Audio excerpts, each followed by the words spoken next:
નમસ્કાર દર્શક મિત્રો, કરુણા ટોક્સમાં આપનું સ્વાગત છે. વંદે ગૌ માતરમ.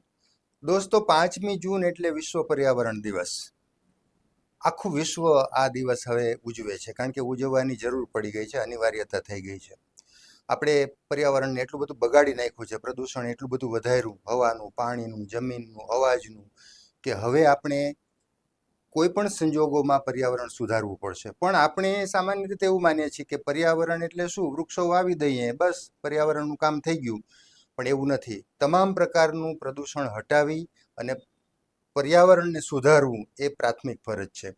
એટલે મોટે ભાગે વૃક્ષારોપણ એટલે પર્યાવરણ એવું આપણે માનીએ છીએ. પણ ઓર્ગેનિક ખેતી, અત્યારે એક સરસ મજાનો કન્સેપ્ટ ચાલ્યો છે, પ્રાકૃતિક ખેતી, ગાય આધારિત ખેતી, સજીવ ખેતી, ઓર્ગેનિક ખેતી. તો એ એક સૌથી મોટો આયામ છે પર્યાવરણ સુધારવાનો, કારણ કે જમીનને આપણે મારી નાખી છે, ઝેરી કરી નાખી છે. એમાંથી આપણને કોઈ બચાવશે તો એ ઓર્ગેનિક ખેતી બચાવશે. અને ઓર્ગેનિક ખેડૂત અથવા ઓર્ગેનિક ખેતી કરવાવાળા જે કૃષિકારો છે, એ શું કામે ભાઈ ઓર્ગેનિક કરશે? તો કે જો એની પાસેથી વેપારી ખરીદશે. વેપારી શું કામે ઓર્ગેનિક સ્ટોર શરૂ કરશે? જો એને ત્યાં ગ્રાહક આવશે. છેલ્લે વાત આવે છે આપણી ઉપર, ગ્રાહક ઉપર. ગ્રાહકો ઓર્ગેનિક ખરીદતા થાય તો આપોઆપ આ ઘણું બધું છે સુધરી જાય એમ છે. આ વાત હું એટલા માટે કરું છું કે અત્યારે મારી સાથે એક એવા ઓર્ગેનિક વસ્તુના જે સેલર છે, બિઝનેસમેન છે, એ બેઠા છે, જેણે લગભગ એકાદ વર્ષ પહેલાં the Gir Hut organic store શરૂ કર્યો રાજકોટમાં. આકાશવાણી ચોક જે છે, યુનિવર્સિટી રોડ ઉપર, SNK સ્કૂલ, ત્યાં જ્યોતિનગર મેઇન રોડ છે, ત્યાં માસૂમ સ્કૂલની સામે. તો એક સરસ મજાનો એવો કન્સેપ્ટ એણે દાખલ કર્યો કે ભાઈ ઓર્ગેનિક વસ્તુઓનું એક જગ્યાએથી ઘણી બધી વસ્તુઓનું વેચાણ થાય, એક મોટો સ્ટોર થાય અને લોકોને સાચી વસ્તુ, સારી વસ્તુ આપણે આપીએ. તો એ જીગરભાઈ સોલંકી એ સ્ટોરના ઓનર છે, અત્યારે મારી સાથે સ્ટુડિયોમાં ઉપસ્થિત છે. જીગરભાઈ, આપનું સ્વાગત છે. નમસ્તે. નમસ્તે. વિશ્વ પર્યાવરણ દિવસની અનેક અનેક શુભકામનાઓ સર્વેને. જી. અચ્છા, મને થોડું એ પહેલાં જાણવું છે કે ભાઈ તમારો પૈતૃક વ્યવસાય એટલે આપણે બાપદાદાનો જે વ્યવસાય હોય એ કંઈક અલગ હોય. મોટે ભાગે લોકો શું કરતા હોય કે બાપદાદાના વ્યવસાયમાં દીકરાઓ જોડાઈ જતા હોય ને પછી એ વ્યવસાયને આગળ વધારતા હોય.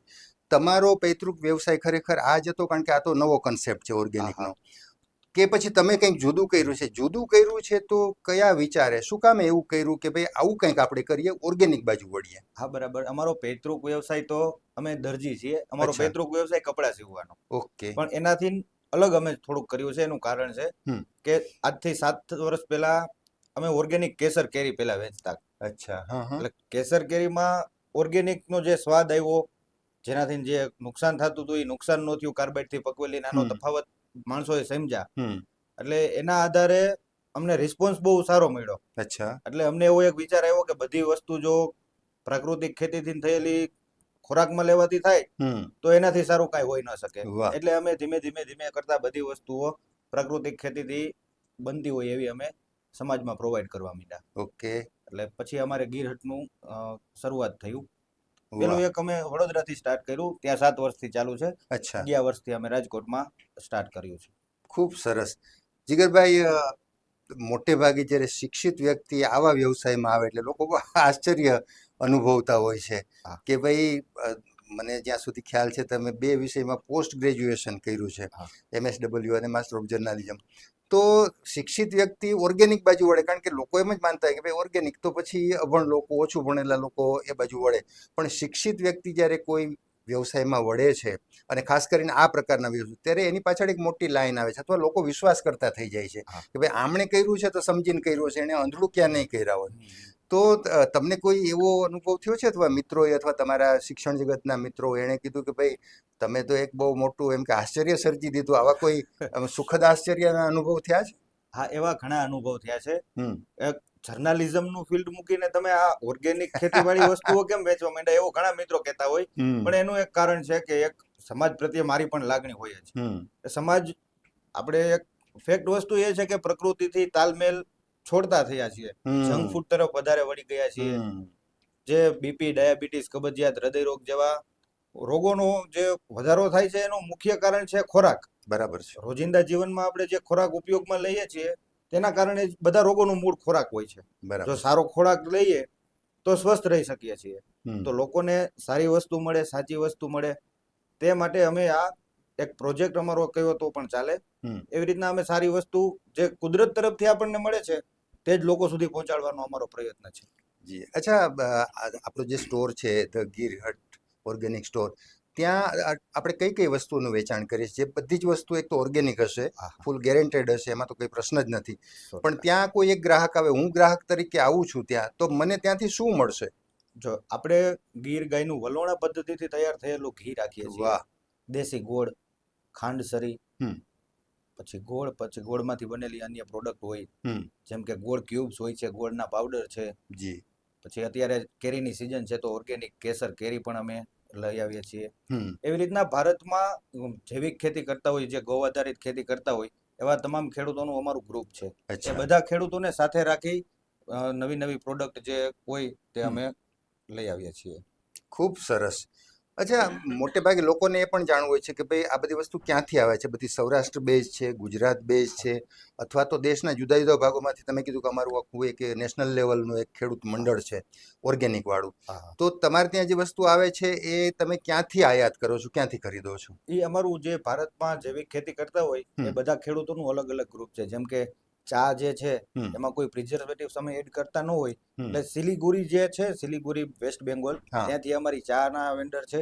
અચ્છા. પછી જેગરી ક્યુબ્સ જે છે હમ. એ અમે ઉત્તરાખંડથી આવે છે. અચ્છા. જેગરી ક્યુબ્સ, પાવડર, હમ. ખાંડસરી વગેરે જેવી વસ્તુઓ ઉત્તરાખંડથી આવે છે. એવી રીતે દેશના અલગ અલગ રાજ્યના જૈવિક ખેતી કરતા ખેડૂતોને સાથે રાખી અમે આ ગીર હટ ચલાવીએ છીએ. ખૂબ સરસ. અચ્છા, લોકોના મનમાં એક એવી છાપ છે, સાચી ખોટી મને ખબર નથી. હું લોકોના પ્રતિનિધિ તરીકે તમને પૂછું છું અત્યારે કે ઓર્ગેનિક વસ્તુ થોડીક મોંઘી હોય છે. હું નથી કહેતો, હા. લોકોના મનમાં આ છાપ છે. તમે ઓર્ગેનિકના વિક્રેતા છો, આ ક્ષેત્રમાં આટલા ટાઈમથી કામ કરો છો, તમારી ફર્સ્ટ ઇમ્પ્રેશન શું છે? લોકોના મનમાં જે આ છાપ છે એ સાચી છે? અને જો સાચી છે તો પણ હજી લોકો, એક મોટો વર્ગ એવો છે જે ઓર્ગેનિક જ લે છે. હા, 100%. જો રેગ્યુલર વસ્તુ જે આવતી હોય એના કરતા થોડુંક મોંઘું પડે. ઓકે. પણ એક રીતે જોવા જઈએ તો જો પિઝા ખાવા જતા હોય આપણે, તો હમ. પિઝાની કમ્પેરિઝન કરીએ ને તો ઓર્ગેનિક વસ્તુ સસ્તી લાગે. હમ. એટલે જો રેગ્યુલર જે ઘી આવતું હોય બરાબર. એ ઘી અને ગીર ગાયના ઘીમાં થોડોક તફાવત છે. એનું કારણ છે કે 65 રૂપિયા લીટર અત્યારે દૂધ આજુબાજુ હા. ગણતરી હોય, તો 65 રૂપિયાની સરખામણી કરીએ ને તો અમે 1650 રૂપિયાનું લીટર અમે આપી શકીએ છીએ અત્યારે. ઓકે. તો એ રીતના થોડુંક મોંઘું લાગે બધાને, હમ. પણ વસ્તુ જે સાચી છે હમ. એના હિસાબે થોડીક મોંઘી છે. એની માવજત કરવી પડતી હોય. જમીનને જો ઝેરમુક્ત કરીને ચાલવું હોય તો થોડુંક મહેનત ખેડૂતો પણ કરતા હોય છે. હમ. એના હિસાબે થોડુંક મોંઘું લાગે છે. અને મોંઘું લાગે છે એનું કારણ છે કે થોડુંક એવી માનસિકતા પણ છે હમ. કે ઓર્ગેનિક છે એટલે મોંઘું જ હશે. હમ. પણ હકીકત એવું નથી. કે જો તમે પિઝા અને જંક ફૂડની કમ્પેરિઝનમાં જોવા જાઓ તો આ સારી વસ્તુ છે અને સસ્તી પણ લાગશે. અચ્છા, અને સ્વાસ્થ્ય સૌથી મોટી વાત છેલ્લે, કે થોડુંક મોંઘું હોવા છતાં તમને કહું કે સ્વાસ્થ્ય જો તમારું સારું રહે તો દવામાં પૈસા ના નાખવા હોય, ઓપરેશનો ન કરાવવા હોય, ભવિષ્યમાં પથારીવશ ન થઈ જવું હોય, તો આ થોડુંક મોંઘું છે એ છેલ્લે સસ્તું પડવાનું છે, એવી મારા મનમાં છાપ પડી છે. હા, 100%. જો આયુર્વેદમાં પણ કહેવાયું છે કે આહાર જ ઔષધ છે. હમ.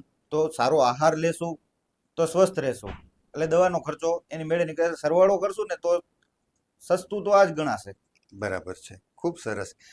અચ્છા, તમારે ત્યાં કોઈ એવા ગ્રાહકો આવતા હોય છે? તમે કીધું વડોદરામાં કેટલાક વર્ષથી તમે ચલાવો છો, તો ત્યાંનો પણ રિસ્પોન્સ હશે. હું અત્યારે રાજકોટની વાત કરું છું. હા. રાજકોટમાં તમે એકાદ વર્ષથી શરૂ કર્યું છે, તો કોઈ એવા રેગ્યુલર ગ્રાહકો આવતા હોય છે કે ભાઈ અમને તમારે ત્યાંથી આ લેવાનું શરૂ કર્યું તો કેટલાક ઘરમાં અમુક વડીલો હતા તો એને રોગમાંથી થોડી રાહત થઈ, અથવા તો એક શુદ્ધ વસ્તુ ખાવાથી એક સ્વાસ્થ્ય અમારું સારું રહ્યું, અથવા તો ભલે 2 પૈસા મોંઘું પડે પણ અમને તો આ વસ્તુ જ ફાવી છે, લોકોનો રિસ્પોન્સ ગ્રાહકોને એ હું ખાસ જાણવા માંગુ છું. 100%. જો એમાં દરેક ગ્રાહક એક માનસિકતા સાથે આવતા હોય છે. હમ. અત્યારે જે લોકો ગ્રાહક થઈને આવે છે એ લોકો શુદ્ધ વસ્તુ શોધતા હોય છે. બિલકુલ. ઘણી જગ્યાએથી ઓર્ગેનિકના નામે ખોટી વસ્તુ પણ એ લોકો મેળવી લીધી હોય છે. હમ. પછી જ્યારે અમારો અનુભવ થાય કે જે અમારું ઘી એક વખત લઈ ગયા, હમ. નાના છોકરાઓને ખવડાવ્યું, પછી એમને ખ્યાલ આવ્યો કે એના 2 વસ્તુની કમ્પેરિઝન થાય ને તો વધારે ખ્યાલ આવે. હમ. એટલે જે તે સમયે બીજી જગ્યાએથી ઓર્ગેનિકના નામે ખોટું વસ્તુથી છેતરાઈ ગયા હોય, હમ. એ વધારે ઓલું હોય એમને માનસિકતા કે હજી આ વસ્તુ એકવાર ટેસ્ટ કરશો તો વધારે ખ્યાલ આવશે.